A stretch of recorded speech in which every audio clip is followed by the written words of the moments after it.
केरल के वायनाड में जो कुछ भी हुआ उसकी किसी को भी उम्मीद नहीं थी। भूस्खलन के चलते अब तक 123 से ज्यादा लोगों की मौत की खबर आ चुकी है। राहत और बचाव कार्य अब भी जारी है। मन में ये सवाल उठना तो लाजमी है कि आखिर रात के अंधेरे में अचानक पहाड़ क्यों ढह गया और चारों तरफ तबाही मच गई। विशेषज्ञों का मानना है कि अरब सागर में तापमान बढ़ने से घने बादल बन रहे हैं, जिसके कारण केरल में कम समय में भारी बारिश हो रही है। यही वजह है कि पहाड़ी क्षेत्र में भूस्खलन होने का खतरा बढ़ रहा है। वैज्ञानिकों और विशेषज्ञों ने भूस्खलन पूर्वानुमान तंत्र और जोखिम का सामना कर रही आबादी के लिए सुरक्षित आवासीय इकाइयों के निर्माण पर जोर दिया। कोच्चि विज्ञान और प्रौद्योगिकी संस्थान में वायुमंडलीय रडार अनुसंधान केंद्र के निदेशक एस अभिलाष ने कहा कि सक्रिय मानसून अपतटीय निम्न दाब क्षेत्र के कारण कासरगोड, कन्नूर, वायनाड, कालीघाट और मलप्पुरम जिले में भारी वर्षा हो रही है, जिसके कारण पिछले 2 सप्ताह से पूरा कोंकण क्षेत्र प्रभावित हो रहा है। वहीं 2 हफ्ते की बारिश के बाद मिट्टी भुरभुरी हो गई थी।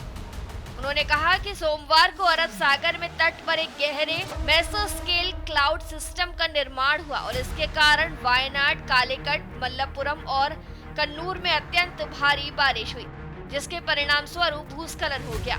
उन्होंने कहा कि बादल बहुत घने थे, ठीक वैसे ही जैसे 2019 में केरल में आई बाढ़ के दौरान नजर आए थे।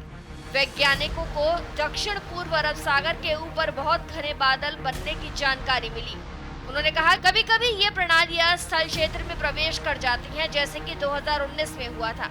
शोध में पता चला कि दक्षिण पूर्व अरब सागर में तापमान बढ़ रहा है, जिससे केरल समेत इस क्षेत्र के ऊपर का वायुमंडल ऊष्म गतिकीय यानी कि थर्मोडायनेमिकली रूप से अस्थिर हो गया है।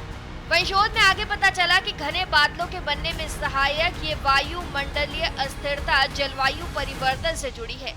पहले इस तरह की बारिश आमतौर पर उत्तरी कोंकण क्षेत्र और उत्तरी मंगलुरु में हुआ करती थी। साल 2022 में एनपीजे क्लाइमेट एंड एटमॉस्फेरिक साइंस में इसके बारे में कहा गया है कि भारत के पश्चिमी तट पर बारिश ज्यादा संवहनीय होती जा रही है। ये तब होता है जब गर्म नम हवा वायुमंडल में ऊपर उठती है। ऊंचाई बढ़ने पर दबाव कम हो जाता है, जिससे तापमान गिर जाता है।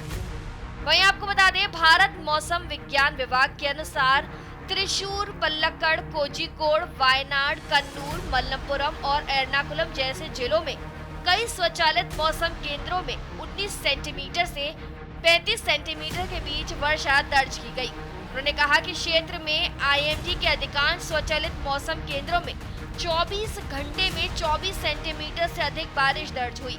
किसानों द्वारा स्थापित कुछ वर्षा मापी केंद्रों पर 30 सेंटीमीटर से अधिक बारिश दर्ज की गई। मौसम कार्यालय ने आगे कहा कि अगले 2 दिन में राज्य के कुछ स्थानों पर बहुत भारी बारिश होने की संभावना है। मौसम एजेंसियां अत्यधिक भारी वर्षा होने का पूर्वानुमान तो कर सकती हैं, लेकिन भूस्खलन के बारे में पक्के तौर पर कुछ भी नहीं कहा जा सकता। फिलहाल इस वीडियो में इतना ही। तमाम ऐसी जानकारियों के लिए सब्सक्राइब करें रिपब्लिक भारत का डिजिटल प्लेटफॉर्म।